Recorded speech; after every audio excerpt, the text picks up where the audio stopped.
ప్రతి మనిషి పుట్టుకకు అమ్మా నాన్నలే సృష్టికర్తలు. మనకి ఈ శరీరాన్నిచ్చి యుక్త వయసు వచ్చేదాకా అన్నీ తామే అయి చదువు సంస్కారం నేర్పించి అనుక్షణం కంటికి రెప్పలా చూసుకున్న వారి పట్ల సదా కృతజ్ఞులమై ఉండాలి జీవితాంతం. ఈ సమస్త ప్రపంచం తల్లిదండ్రులతోనే నిండి ఉన్నది అన్నారు శంకర్ భగవత్పదులు సౌందర్యలహరిలో. దీని బట్టి ఈ జగత్తులో అమ్మా నాన్నలకు ఉన్న స్థానం ఎంతటిదో తెలుస్తుంది. తల్లిదండ్రులు వాగ్దారుల వంటి వారిని విడదీయడం సాధ్యం కాదని అన్నాడు కాళిదాసు రఘువంశంలో. అంటే సృష్టిలో తల్లిదండ్రులకు గల శాశ్వతత్వం ఎలాంటిదో స్పష్టమవుతుంది. ఇక సకల సాహిత్యాలు తల్లిదండ్రుల ఉనికిని అత్యున్నత స్థానంలో నిలుపుతుంటే అలాంటి ప్రత్యక్ష దైవాలకు నేటి బిడ్డలు కనీస కృతజ్ఞతనైనా ప్రకటిస్తున్నారా అంటే అనుమానమే. ఏ కొందరో మాత్రమే మినహాయింపు కావచ్చు. మాతృదేవోభవ పితృదేవోభవ, మాతృదేవోభవ పితృదేవోభవ, తల్లిదండ్రులనే దేవతలుగా భావించేవాడివై జీవించు అనే వేద సూక్తులు చెప్తున్నాయి.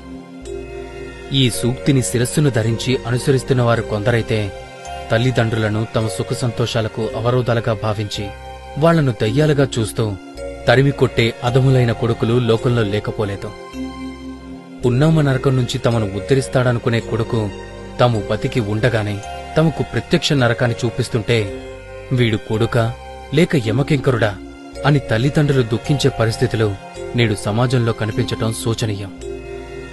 తల్లిదండ్రుల దగ్గర ఉన్న ఆస్తిపాస్తులను డబ్బు దస్కాన్ని బలవంతంగా లాక్కొని తల్లిదండ్రులను ఇంటి నుంచి మెడపట్టి గింటేస్తున్న కొడుకులు నేడు కనపడుతున్నారు. వీళ్లంతా నిజమైన కొడుకులేనా? అసలు వీళ్లు మనుషులేనా అనిపించక మానదు.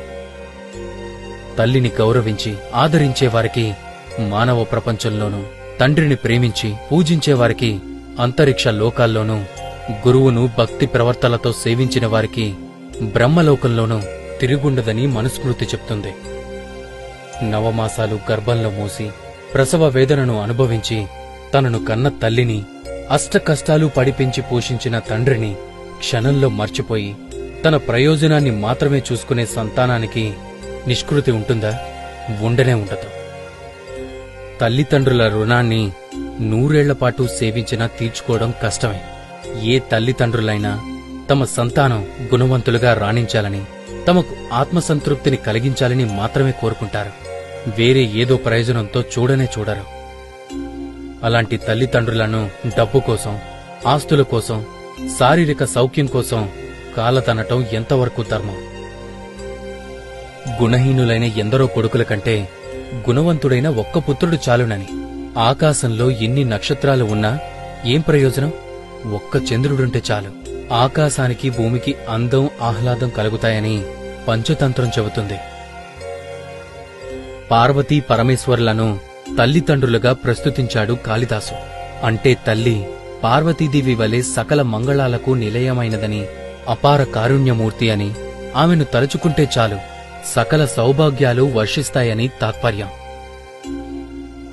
అలాగే తండ్రి పరమేశ్వరుడి వలె అడిగిన వెంటనే అన్నీ సమకూర్చే స్వభావం కలవాడని, పోషించే గుణం నిలువెల్లా నిండి ఉన్నవాడని, పిల్లల తప్పులను సరిదిద్దే వాత్సల్య గుణం కలిగినవాడని అర్థం. పార్వతీ పరమేశ్వరుల వంటి తల్లిదండ్రులను హృదయ కమలంలో నింపుకుని ఆరాధించాలే కాని వారి మనసులను నొప్పించరాదనే సత్యాన్ని సంతానం తప్పక గ్రహించాలి. తల్లిదండ్రులు లేని పిల్లలు అనాథలవుతారు.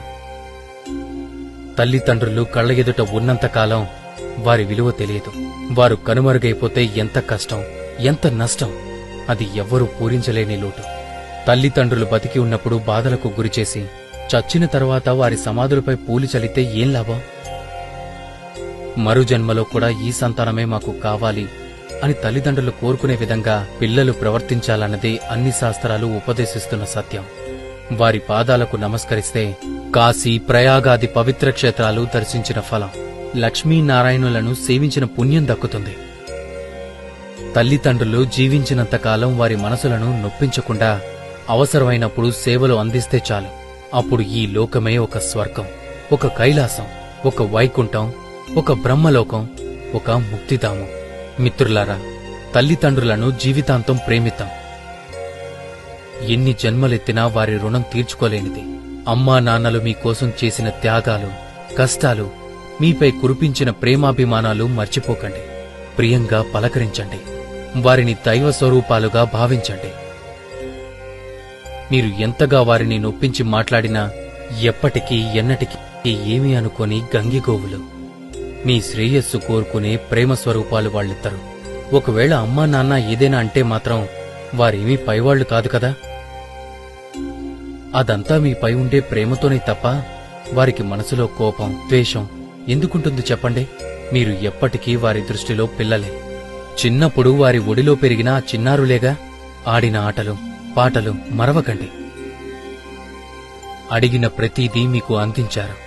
వారు తిన్నా తినకున్నా మీకు తినిపించి ఎంతో మురిసిపోయేవారు. మీకు పెళ్లైనా పిల్లలున్నా ఆ వాత్సల్యం, మమకారం మీపైన మీ పిల్లలపైన నిత్యం ఉంటుంది.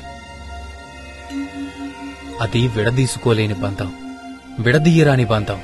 తల్లిదండ్రులు ఉన్నవారంతా అదృష్టవంతులు. ఇతరుల మాటలతో, చేతలతో వారి స్వార్థం కోసం దూరం చెయ్యాలనుకుంటారు. విఘ్నత కలిగి ఉండండి.